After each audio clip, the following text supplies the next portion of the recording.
What's up, everybody? Decided to go with a video post, my first one, to mix it up a little bit, break up the monotony of having to read all the posts and for me having to write them all, type them all out.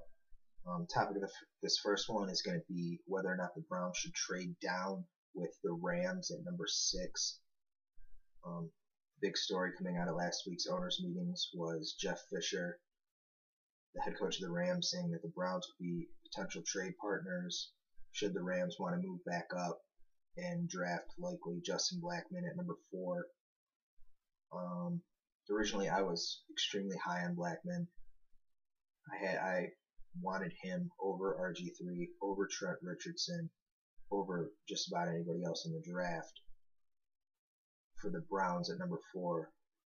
But since that original post, the gap between Blackmon, Trent Richardson, and even Morris Claiborne has narrowed significantly since seeing Richardson's Pro Day on the Four Letter Network and reading up more on Claiborne. The gap that between Blackmon and those two is not nearly as big as I originally had it being. So if I were the Browns, I would definitely consider trading down to number 6, where you will likely still have the chance to draft either Richardson or Claiborne, depending on what Tampa Bay does at number 5. And you'll be getting back 1 second-round pick for sure, and the Browns should almost certainly demand that they get both of the Rams' second-round picks, the second being one they acquired from Washington in their trade, which would give the Browns 5 picks in the top 40 of the draft. Number 6, number 22, number 33, number 37, and number 39. Being able to acquire 2 more top 40 picks to draft, say, Morris Claiborne instead of Justin Blackmon, to me, would be worth it, because if you don't make a trade and you stay at number 4, they're likely going to end up with 3 picks within the top 40, and they're only going to get guaranteed at most 3 starters this year. If they make this trade, they're going to guaranteed get at least 4 starters this year in this draft. The 5th pick is in limbo depending on whether or not the Browns draft a quarterback and how high. If they go with Tannehill at 6, I would think he would almost certainly be the starter, if not from the very beginning. He will definitely have the opportunity to beat Colt McCoy during training camp and preseason. And even if not, I think he'll be the starter by week 6 if McCoy is shaky to start. But then, if you don't draft Tannehill at 6 and you go with someone like Claiborne, that gives you, they could draft a quarterback later in either the first at 22 or with one of those 3 second-round picks. They could get Brandon Weeden, who many people have talked about. They could get Kirk Cousins, whichever one of those quarterbacks they're highest on they could get, and that would most likely, a second-round quarterback would most likely be guaranteed on the bench behind McCoy to at least start the season. I would think they would say there's an open competition, but regardless of how each plays, McCoy would be the starter until any of those other quarterbacks get some time on an NFL sideline learning. And even if McCoy plays bad through the first 6 games, I think it takes at least 8 to 10 games before McCoy gets replaced in that situation. But assuming Tannehill's the pick at 6, at 22 you can get him a receiver or right tackle.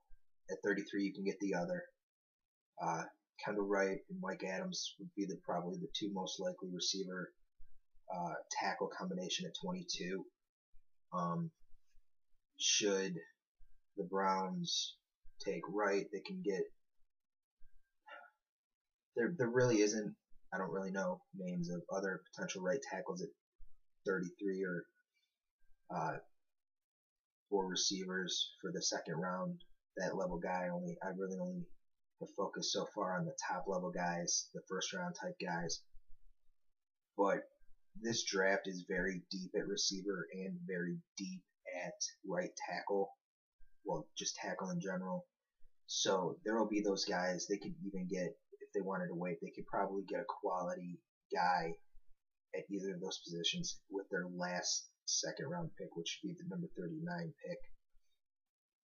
But any of those picks, any combination, assuming you get a tackle and a wide receiver, the other 2 picks could be used to grab a combination of any. Either you can get another receiver, an offensive guard, running back, a linebacker, which is a hugely understated need of this team, or a cornerback, assuming Tannehill is the pick and not Claiborne. And I think just having 5 picks in the top 40, the value and production of those 5 players, regardless of who they are, will outweigh the production of 3 picks that would include Justin Blackmon over, say, Ryan Tannehill or Morris Claiborne, who would be the pick at 6. Just having those additional 2 starters on either offense or defense on a team that they're saying they are rebuilding through the draft would be huge and invaluable going forward in the future.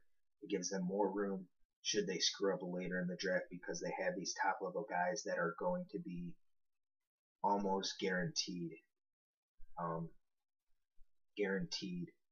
NFL players, solid NFL players. And with their additional picks, I mean, this would give them total 16 picks in this draft, which for a team building through the draft, I mean, what more could you ask for? It gives them room to trade picks later in the rounds for future picks, which I think is something that they will definitely be doing, because having so many picks, it's getting higher picks for future drafts is something that should definitely be considered in a move that a lot of the top level teams, the top highly competitive teams do. So with that, something to think about. I'd love to hear everybody else's feedback, what you guys think they should do. Feel free to leave a comment either on YouTube itself, whether you're watching it on YouTube itself or if you're watching it on my site. Feel free to comment on the site. And definitely, please, if you read any of the other posts, start commenting. I've wanted people to start commenting,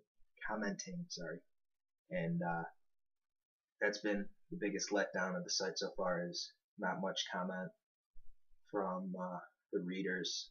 I want to get into discussions. I want to get into debates. I want people to disagree with me. I love when I can disagree with someone and make my points to them. It's no fun just hearing myself talk, reading my own thoughts. I want to read yours. I want to hear yours. So, yeah, start commenting. Hope you enjoyed this video. I'm going to have a few more coming pretty soon, in addition to some regular posts. Hope you enjoyed it.